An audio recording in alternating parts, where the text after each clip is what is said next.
Hello दोस्तों, स्वागत है आप सभी का आर के ऑनलाइन कोचिंग क्लासेज में।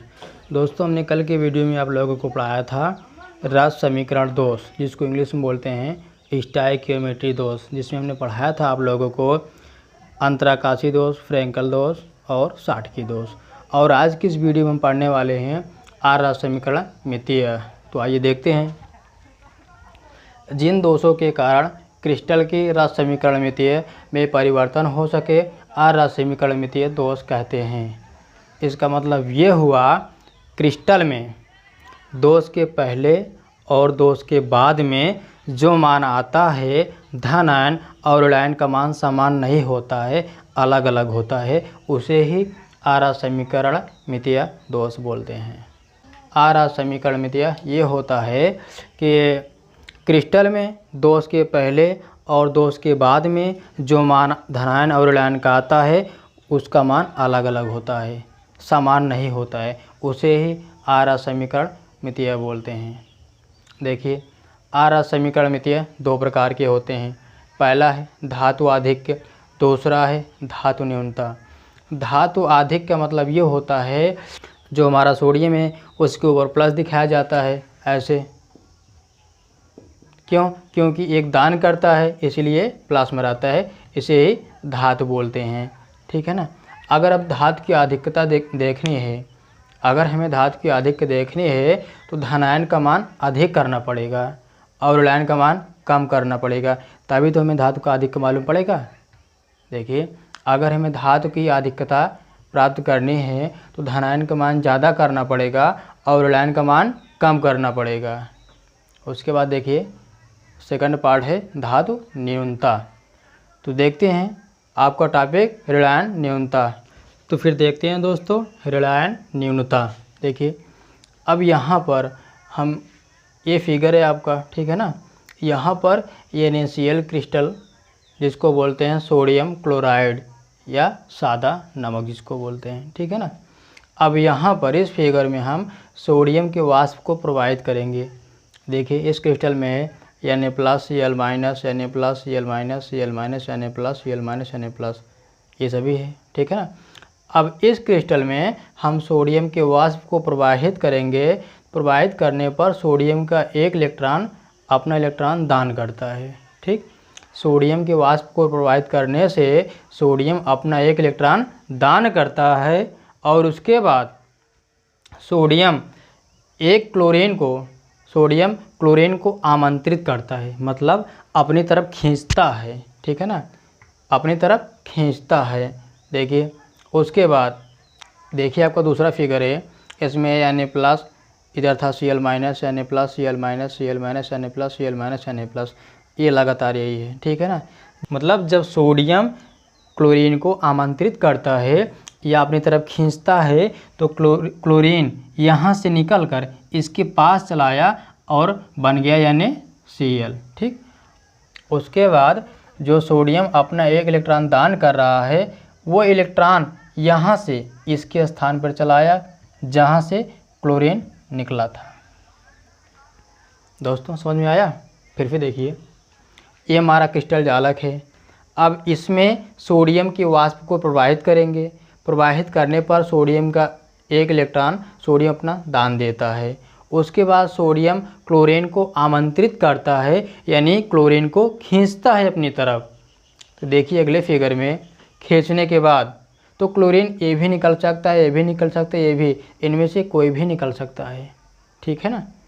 तो यहाँ पर दूसरे फिगर में जब सोडियम क्लोरीन को आमंत्रित करता है या अपनी तरफ खींचता है तो क्लोरीन यहाँ से निकलकर इसके पास चलाया और बन गया NaCl। इसका जो सोडियम का एक इलेक्ट्रॉन यहाँ पर था, वो इलेक्ट्रॉन इसके स्थान पर चलाया जहाँ था क्लोरीन। सोडियम का एक इलेक्ट्रॉन क्रिस्टल के अंदर चलाया और इसी भाग को बोलते हैं F केंद्र। ठीक, इसी भाग को F केंद्र बोलते हैं।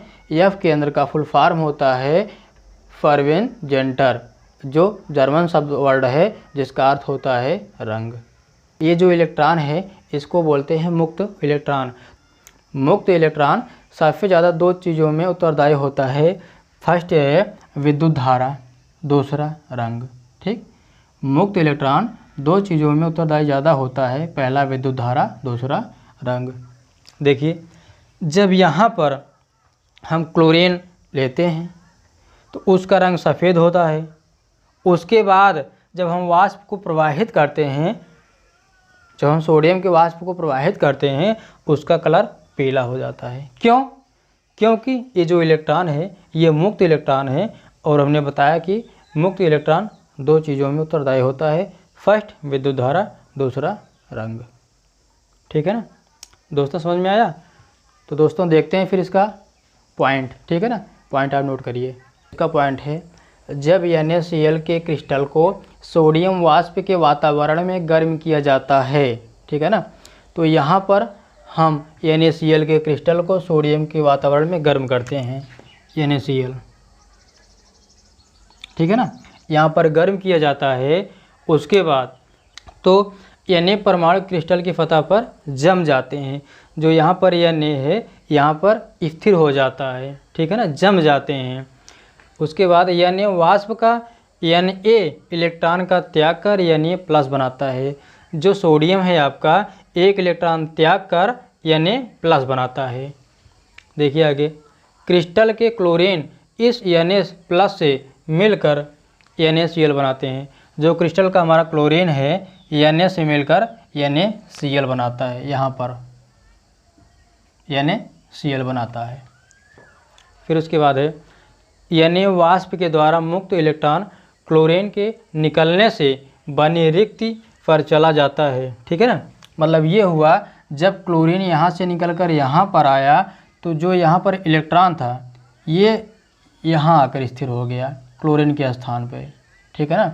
जब यहाँ से क्लोरीन निकल गया, जगह खाली था, तो इलेक्ट्रॉन यहाँ पर आके स्थिर हो गया, ठीक। उसके बाद देखिए,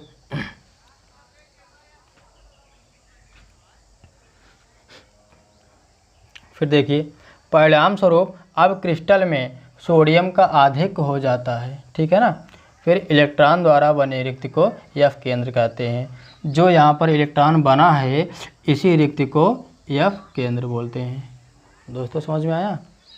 बस दोस्तों इसमें इतना ही था। यह सोडियम अपना एक इलेक्ट्रॉन दान करके Na+ बनाता है, उसके बाद क्लोरीन को आमंत्रित करता है यानी खींचता है। तो यहाँ पर इस क्रिस्टल में क्लोरीन निकलकर इसके पास चला आता है, तो ये बन जाता है NaCl। और यहाँ पर जो इलेक्ट्रॉन है ये यहाँ से निकलकर यहाँ पर चला आता है, और इसी रिक्ति को F केंद्र बोलते हैं, ठीक। और यहाँ पर जब क्लोरीन लेते हैं उसका कलर सफ़ेद होता है, ठीक है ना। और जब सोडियम को वाष्प प्रवाहित करते हैं तो उसका कलर पीला हो जाता है। अगला पॉइंट है हमारा धन आयन आधिक्य। ZnO का निर्माण कहाँ से हुआ? देखिए Zn, जब Zn अपना 2 इलेक्ट्रॉन दान करता है, यहाँ पर देखिए Zn2+ प्लस 2 इलेक्ट्रॉन, जब Zn अपना 2 इलेक्ट्रॉन दान करता है उसी इलेक्ट्रॉन को ऑक्सीजन ग्रहण करता है। यहाँ पर देखिए ऑक्सीजन 2 इलेक्ट्रॉन ग्रहण किया, बन गया O2-। मतलब ये हुआ, जब Zn अपना 2 इलेक्ट्रॉन दान करता है उसी दोनों इलेक्ट्रॉनों को ऑक्सीजन ग्रहण करता है। इसीलिए यहाँ पर देखिए ZnO का निर्माण हुआ और N और O का मान बराबर होता है। देखिए ZnO एरो Zn2+ O2-, यही है Zn2+ O2-। Zn2+ O2- से ZnO का निर्माण हुआ।